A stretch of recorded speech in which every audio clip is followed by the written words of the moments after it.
Hello everybody, I'm presenting a general approach for numerical mode analysis of the multilayer slab waveguides using the transfer matrix method instead of the finite difference frequency domain method.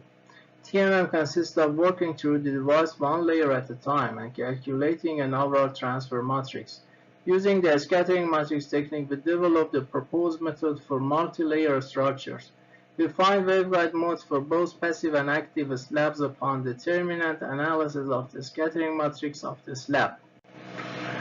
Firstly, we analyze the guided modes in a passive waveguide as shown at the top right of the page, sandwiched between two classes. The electric wave propagates along x direction and the polarization along z direction will be as the formula in the middle of the page, where A is the amplitude and beta is the propagation constant. We assume no variance in y direction because of the structural uniformity, assuming beta equal to k0 multiplied by n effective.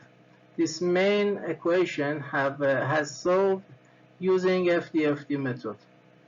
From eigenvalue calculation, we have figure at the bottom right of the page for waveguide modes. 5 first eigenvalues can be reached as effective refractive indices of the guided modes, which are traveling along x direction as shown in the figure.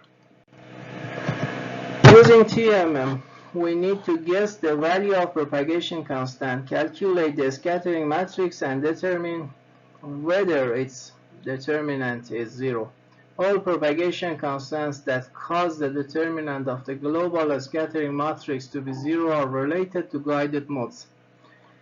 Here we start TMM for the slab waveguide as shown at the top right of the page and try to sweep a range of values for effective refractive index, and then calculate the determinant of the scattering matrix, which is resulted from these refractive indices. Calculation of modes reduces to essentially a root finding algorithm to determine the specific values of n effective. The obtained results show that TMM is pretty close to exact and faster than FDFD to find guided modes of the slab waveguide.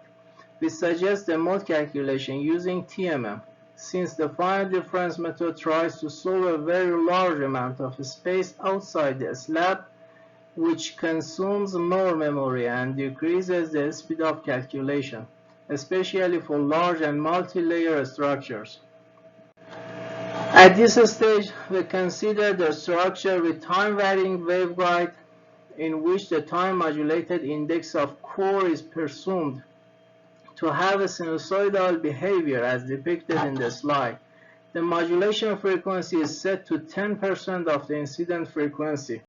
Also, we assume the least squares problem to obtain the 0 point at the scattering matrix determinant obtained from the time-varying TMM or TTMM simulation.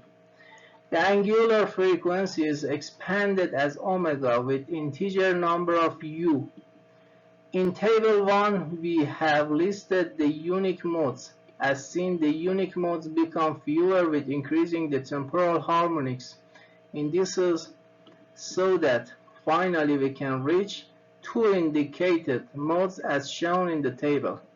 With increasing the convergence of the proposed method in active state, precise modes could be calculated which their number is less than the mode analyzed in the passive slab waveguide. This can be related to the temporal variation of the refractive index in the time-varying media, which causes the number of propagation modes to be limited. And finally, to summarize, we simulated a conventional slab waveguide with finite difference frequency domain to reach mode analysis, and we extended our approach to do this using TMM upon a scattering matrix root finding method.